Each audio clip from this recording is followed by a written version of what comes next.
नमस्कार दोस्तों, चलिए जानते हैं मध्य प्रदेश के तमाम बड़ी खबरों को केवल 5 मिनट में। लेकिन उससे पहले आप ये वीडियो कहां से देख रहे हैं हमें कमेंट बॉक्स में जरूर बताएं। साथ ही वीडियो को लाइक करके चैनल को सब्सक्राइब जरूर कर दें। मध्य प्रदेश सरकार ने समर्थन मूल्य पर अनाज खरीदी को आसान बनाने के लिए खरीदी केंद्रों की प्राथमिकता गोडाउन को देने का फैसला किया है। पिछले रब्बी सीजन में 9 लाख किसानों से 77 लाख मीट्रिक टन गेहूं खरीदा गया।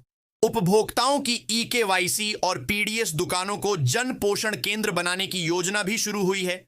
छत्तीसगढ़ के मुख्यमंत्री विष्णुदेव साय ने अपने जापान प्रवास के दौरान प्रधानमंत्री नरेंद्र मोदी की आगामी यात्रा और ओसाका में आयोजित वर्ल्ड एक्सपो 2025 में छत्तीसगढ़ की सहभागिता पर कहा कि हमारे देश के माननीय प्रधानमंत्री नरेंद्र मोदी बहुत जल्द जापान आ रहे हैं। भारत और जापान की मित्रता ऐतिहासिक और गहरी है। उनके इस दौरे से यह संबंध और भी मजबूत होंगे और हमारे देश को अनेक लाभ प्राप्त होंगे। मुख्यमंत्री डॉक्टर मोहन यादव मंगलवार दोपहर 12 बजे भोपाल के रविंद्र भवन में बिजली कंपनियों के नवनियुक्त 1060 कार्मिकों को नियुक्ति पत्र वितरित करेंगे। इस मौके पर मुख्यमंत्री का बिजली कंपनियों में 51,711 नए स्थायी पदों की स्वीकृति के लिए अभिनंदन भी किया जाएगा। समारोह में चयनित युवाओं के परिजनों को आमंत्रित किया गया है और बिजली कंपनियों की उपलब्धियों की प्रदर्शनी भी लगेगी। प्रदेश के खंडवा में एक अनोखा मामला सामने आया है, जिसमें प्रधानमंत्री फसल बीमा योजना की राशि मिलने से नाराज एक किसान ने इसे वापस मुख्यमंत्री और प्रधानमंत्री राहत कोष में जमा करवा दिया है। दरअसल किसान ने साल 2024 में सोयाबीन की फसल बोई थी, जिसमें उसे करीब 7.5 लाख रुपए की लागत आई थी। उसकी यह फसल मौसम की मार के चलते पूरी तरह से बर्बाद हो गई, जिसमें उसे काफी नुकसान हुआ। हालांकि इस फसल का किसान ने बीमा भी करा रखा था और उसकी 30,000 रुपये की बीमा प्रीमियम राशि भी उसने बीमा कंपनी को अदा करी थी। लेकिन जब उसे अपनी बर्बाद हुई फसल का बीमा क्लेम मिला तो वह मात्र 1,274 रुपये ही था। इससे नाराज किसान वापस बैंक पहुंचा और यह पूरी रकम उसने प्रधानमंत्री और मुख्यमंत्री राहत कोष में जमा करवा दी। जिले के अंतर्गत आने वाले डॉक्टर आंबेडकर नगर महू के सैन्य क्षेत्र में पहली बार तीनों सेनाओं के संयुक्त मंच पर युद्ध कला और युद्ध संचालन को लेकर गहन मंथन आज से शुरू हो गया है। आर्मी वॉर कॉलेज में 2 दिवसीय रण संवाद 2025 में देश विदेश के सैन्य अधिकारी, रक्षा विशेषज्ञ और सुरक्षा पेशेवर शामिल हुए हैं। इसमें आधुनिक युद्ध पद्धति में नवाचार, नई तकनीक की भूमिका और वैश्विक सुरक्षा चुनौतियों से निपटने के लिए एक साझा रणनीति तैयार होगी।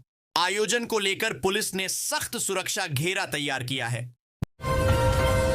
बॉम्बे हाईकोर्ट के चीफ जस्टिस सीजे आलोक आराधे और पटना हाईकोर्ट के सीजे विपुल मनुभाई पंचोली सुप्रीम कोर्ट के जज बनेंगे। Chief justice CJI BR Gavai की अध्यक्षता में सोमवार 26 अगस्त को सुप्रीम कोर्ट कॉलेजियम की बैठक में दोनों को शीर्ष अदालत के जज के रूप में पदोन्नत करने की सिफारिश की गई। पर्यावरण संरक्षण और सनातन संस्कृति को समर्पित एक अनूठी पहल ने भावी पीढ़ी को नई दिशा दे रही है। पिछले 9 वर्षों से बच्चों के हाथों में ऐसा हुनर दिया कि भविष्य में सनातन संस्कृति और पर्यावरण संरक्षित को बढ़ावा मिलेगा। पर्यावरण सनातन संस्कृति को समर्पित जौहरी का हुनर 9 साल में 2,500 मूर्तियां की भेंट है।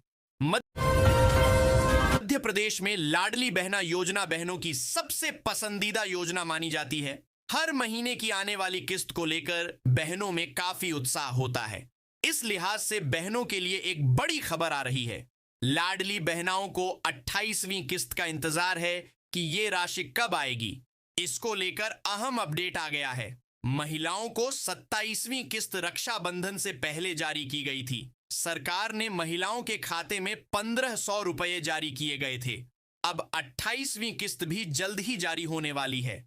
वैसे ये राशि हर महीने 10 से 15 तारीख के बीच आ जाती है और इस बार भी लाडली बहनाओं को ये राशि सितंबर महीने की इन्हीं तारीखों के बीच मिल जाएगी। तो लाडली बहनाओं को ज्यादा चिंता करने की जरूरत नहीं है। कुछ ही दिनों में उनके खाते में राशि पहुंचने वाली है।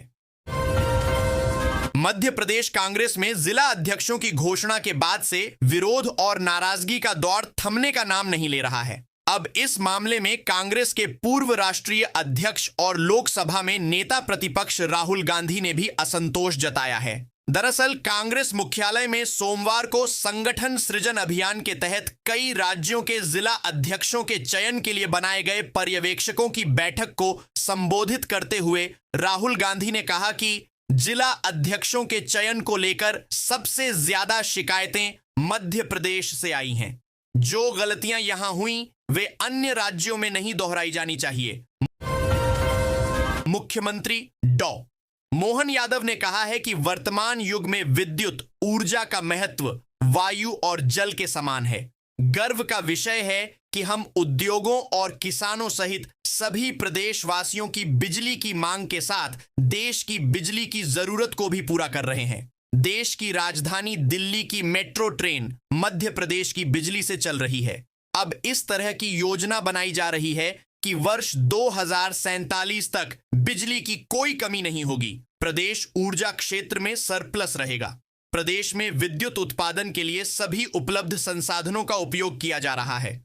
मध्य प्रदेश के लिए गर्व का पल आया है जब 2 शिक्षकों ने अपनी मेहनत, नवाचार और समर्पण से राष्ट्रीय स्तर पर पहचान बनाई है। केंद्र सरकार के स्कूल शिक्षा एवं साक्षरता विभाग ने 2025 के राष्ट्रीय शिक्षक पुरस्कार के लिए दमोह जिले की प्राथमिक शिक्षक शीला पटेल और आगरमालवा के माध्यमिक शिक्षक श्री भेरूलाल ओसारा को चुना है।